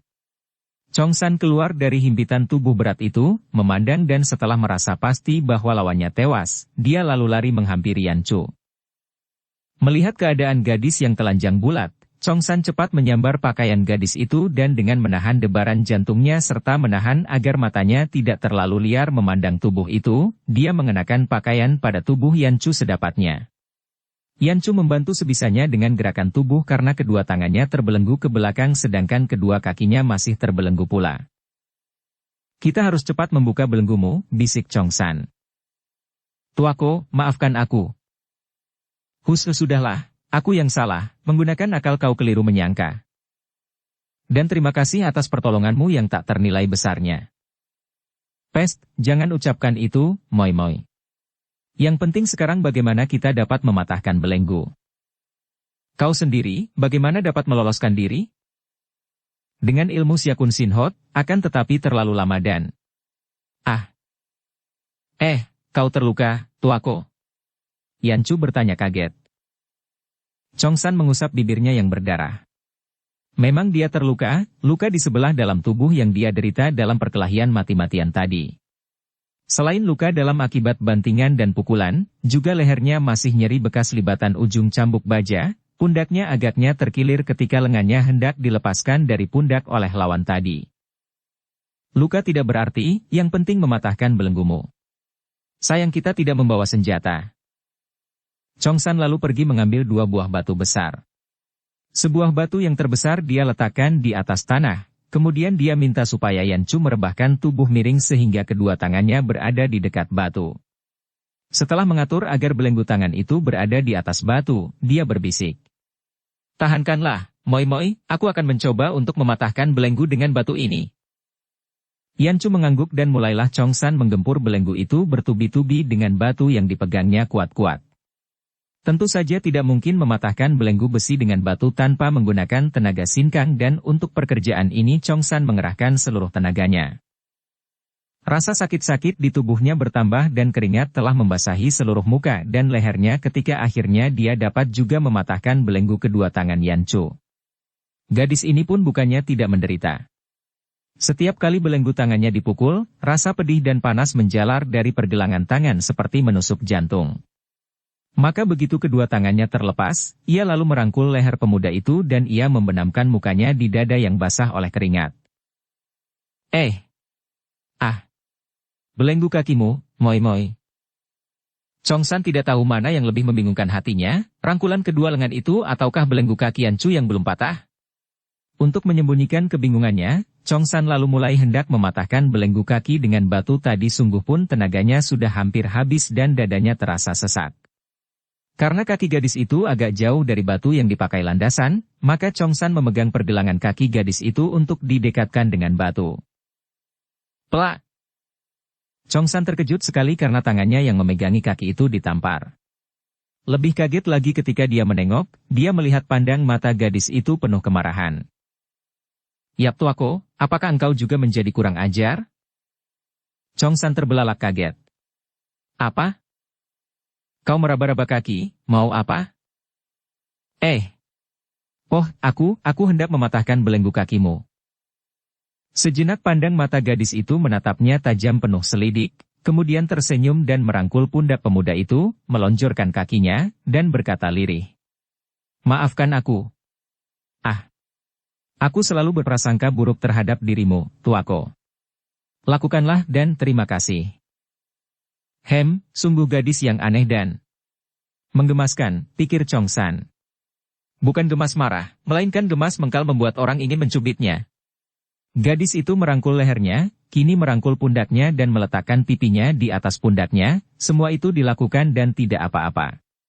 Sedangkan dia, baru meraba kaki karena hendak mematahkan belenggu saja, tangannya ditampar dan disangka kurang ajar. Aturan mana ini? Mau menang sendiri saja? Dengan hati gemas Chongsan lalu memukuli batu yang dipegangnya pada belenggu kaki dan karena besi belenggu itu lebih besar daripada belenggu tangan, tentu saja lebih sukar dipatahkan.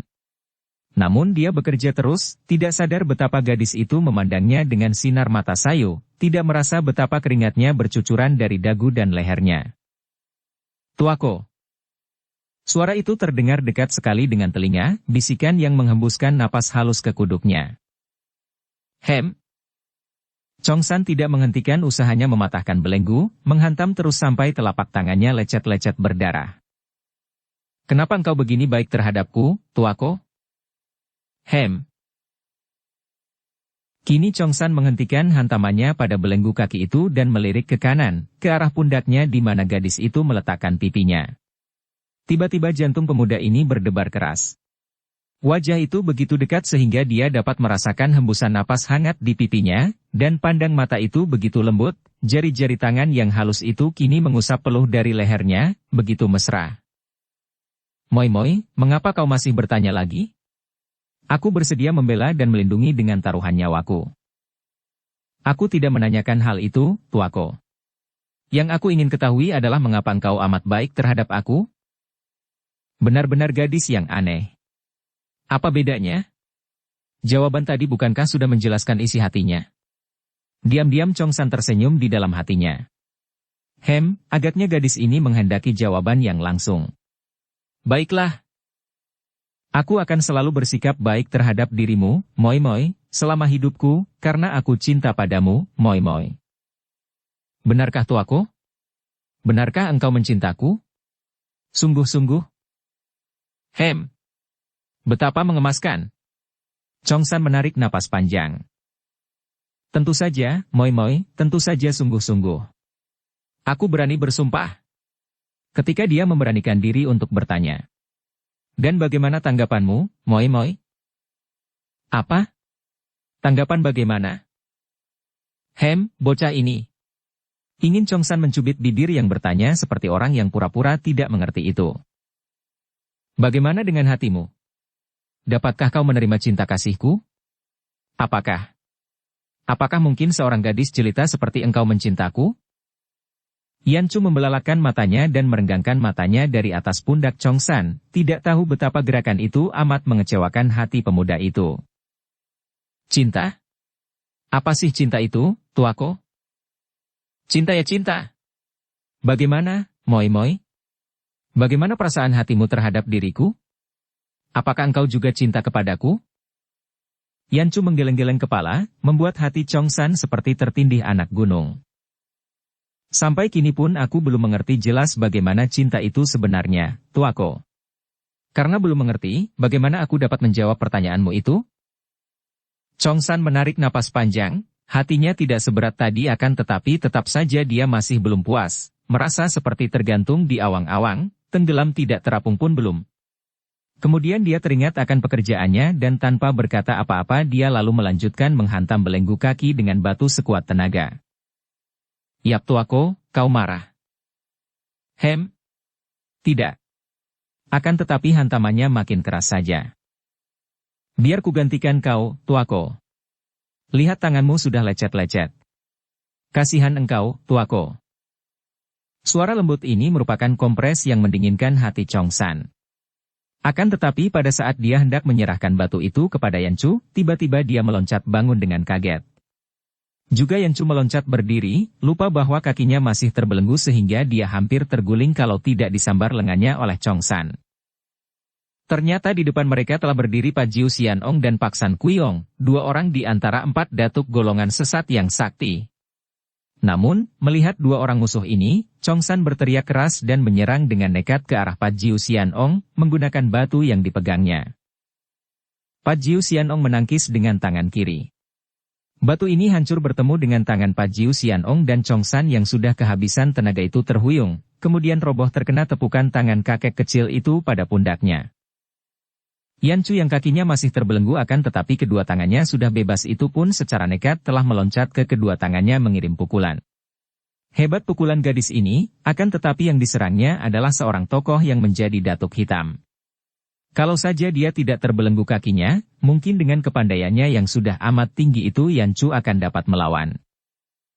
Akan tetapi kini gerakannya kaku dan sebuah tamparan dari samping si raksasa dengan kulit hitam arang itu membuat Yan Chu terlempar dan terbanting di dekat Chong San.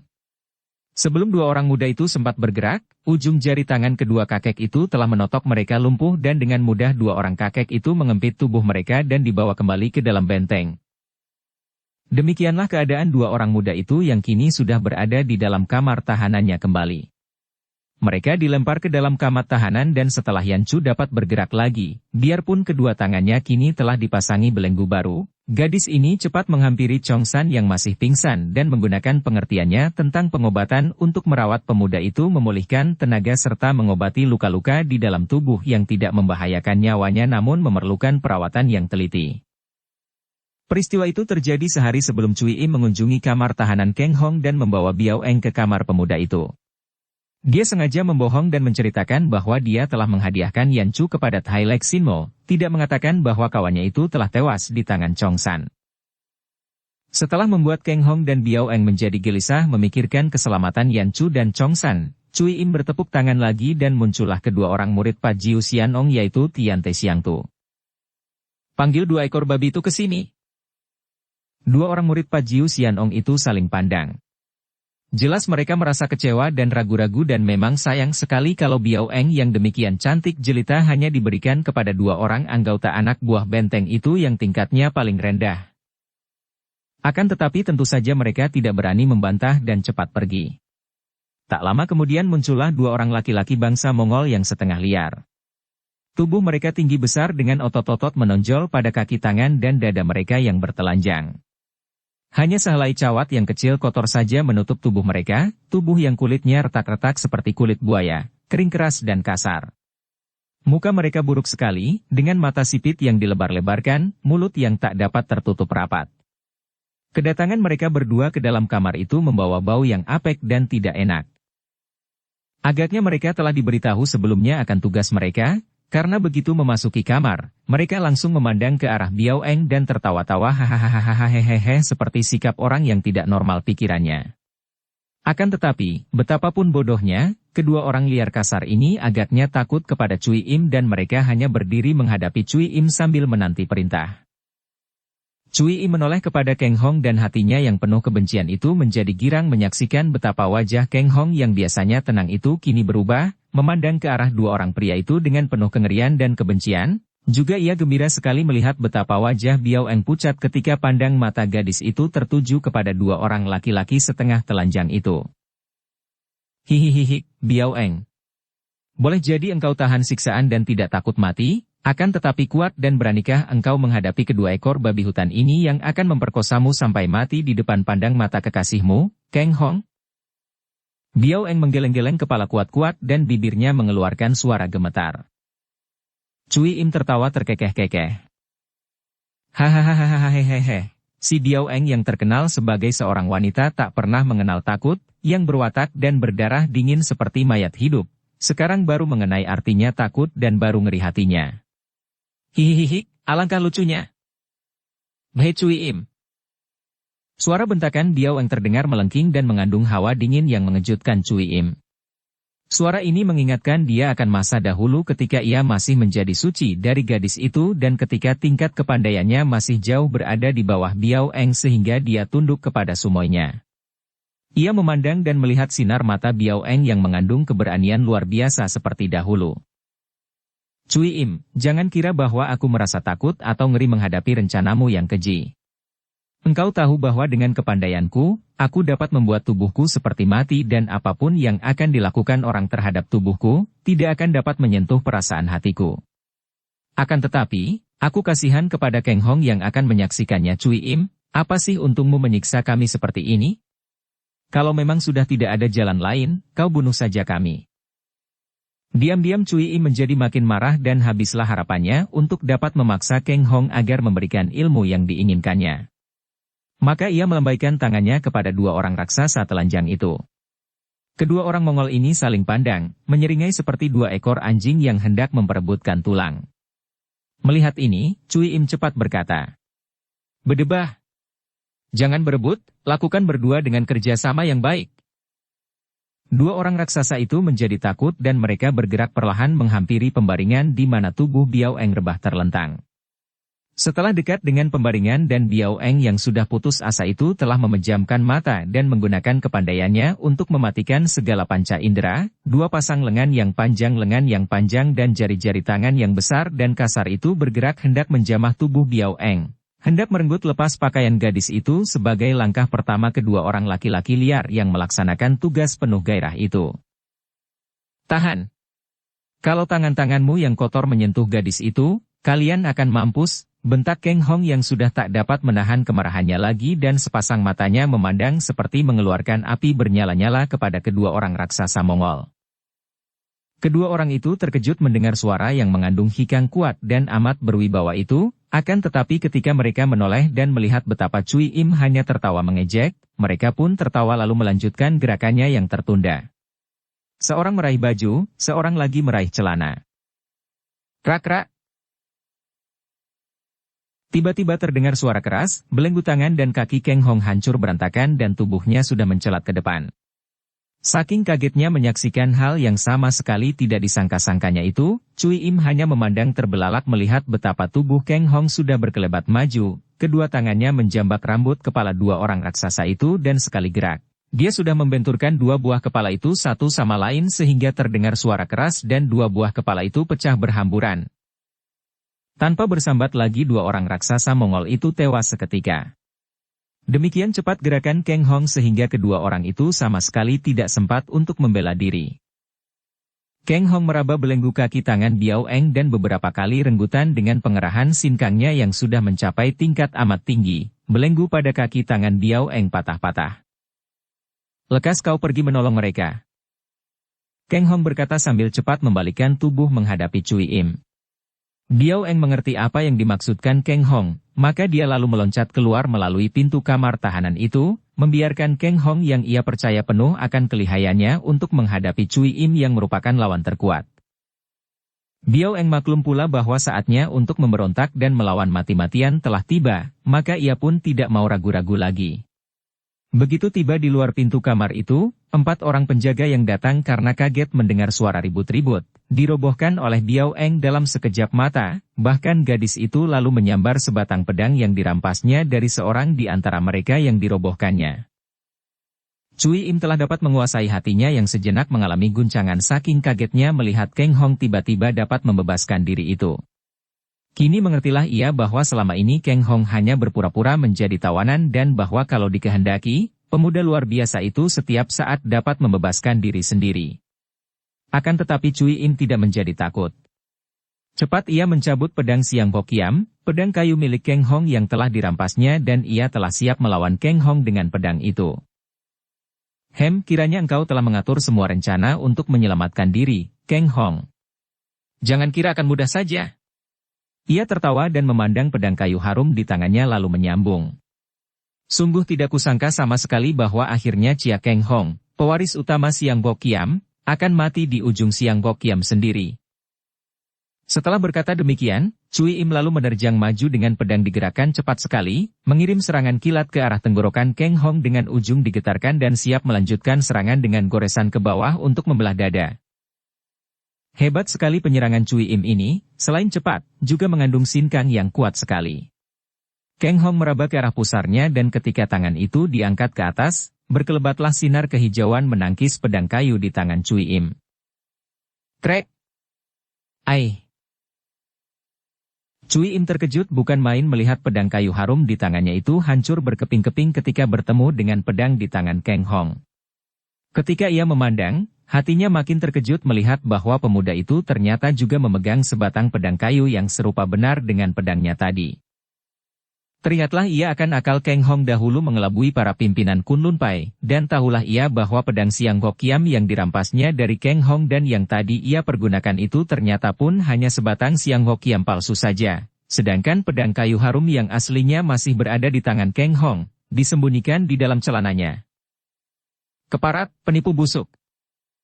Cui Im menjerit penuh kemengkelan dan membuang gagang pedang kayu palsu, kemudian sekali tangannya bergerak, tampak sinar merah menyilaukan mata dan pedang merahnya yang terkenal telah berada di tangannya, kemudian langsung ia mengirim tusukan dengan pedang merahnya.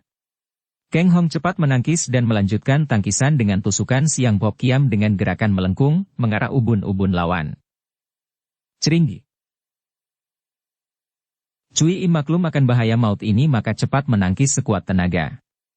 Namun tetap saja ia merasa betapa tangan kanannya kesemutan sampai ia cepat-cepat meloncat mundur. Pada saat itu, dari pintu muncullah Pat Jiu Xianong dan Pak San Kuiong. Tanpa banyak cakap lagi, dua orang kakek yang sudah maklum akan kelihayan Kang Hong, maju menerjang pemuda itu dengan senjata mereka. Kang Hong tahu akan bahayanya dikeroyok tiga orang sakti ini, apalagi di tempat yang sempit. Sebenarnya, dia tidak merasa takut dan merasa yakin akan sanggup menandingi mereka, akan tetapi hatinya penuh kekhawatiran akan nasib tiga orang temannya, terutama sekali tentu saja nasib Biao Eng. Karena ini, tiba-tiba dia mengeluarkan bentakan nyaring, pedang Siang Bok Kiam di tangannya bergerak cepat menangkis kebutan Hutim di tangan Pat Jiu Xianong dan pedang merah di tangan Cui Im yang menyerangnya. Sekaligus dia menangkis dua senjata lawan ini, akan tetapi dia pun waspada terhadap serangan Pak San Kuiong, maka tubuhnya cepat sekali bagaikan burung terbang melesat di antara dua buah tengkorak manusia yang menyambar-nyambar di ujung rantai yang dipegang kedua tangan kakek tinggi besar hitam itu. Sambil melesat di antara dua buah tengkorak, Kang Hong memutar pedang dibantu tangan kiri yang mendorong dengan pukulan sinkang sehingga angin bercuitan menyambar tiga orang lawan dibarengi sinar kehijauan Siang Bok Kiam. Tiga orang lawannya yang memiliki ilmu tinggi cukup waspada, maka mereka melangkah mundur dan memutar senjata melindungi tubuh. Kesempatan ini dipergunakan oleh Kang Hong untuk meloncat keluar pintu kamar tahanan. Suara hiruk-pikuk beradu senjata menarik perhatiannya dan ke tempat itulah Kang Hong meloncat secepat kilat. Dugaannya benar. Di dalam sebuah kamar tahanan lain, dia melihat Biao Eng, Yan Chu dan Chong San mengamuk dikeroyok banyak tokoh musuh. Biao Eng bersenjatakan pedang, Yan Chu juga agaknya sudah berhasil merampas pedang, gadis perkasa ini juga mengamuk menggunakan kaki tangannya. Ketika tadi dibebaskan Kang Hong, Biao Eng berhasil menemukan Yan Chu yang sedang merawat Chong San di dalam kamar tahanan. Biao Eng merobohkan beberapa orang penjaga dan dengan senjata rampasannya ia berhasil pula mematahkan belenggu kaki tangan kedua orang teman itu. Akan tetapi mereka segera dikurung dan dikeroyok oleh Gu Choan Kok, Hoku, keempat Pak San Suliong yaitu murid-murid Pak San Kuiong yang bersenjata rantai tengkorak, dan kemudian datang pula Tian Te Siang Tu bersama tokoh-tokoh anak buah Pat Jiu Xianong sehingga di dalam kamar tahanan itu terjadi pertempuran yang hebat dan mati-matian. Melihat keadaan tiga orang kawannya yang masih selamat biarpun telah terdesak hebat, Kang Hong menjadi lega hatinya. Ia mengeluarkan pekik melengking tinggi dan tubuhnya menerjang maju. Bobolah kepungan itu dan beberapa orang terpelanting oleh terjangan pemuda sakti ini yang terus melompat ke dalam sambil berseru. Kita terjang keluar. Cepat. Namun pada saat itu Cui Im, Pak San Kuiong dan Pat Jiu Xianong sudah datang, dalam pengejarannya terhadap Kang Hong sehingga jalan keluar melalui pintu telah terhalang oleh tiga orang yang lihai ini. Pat Jiu Xianong mengeluarkan suara bersuit nyaring dan semua orang yang mengeroyok berloncatan keluar dari kamar itu.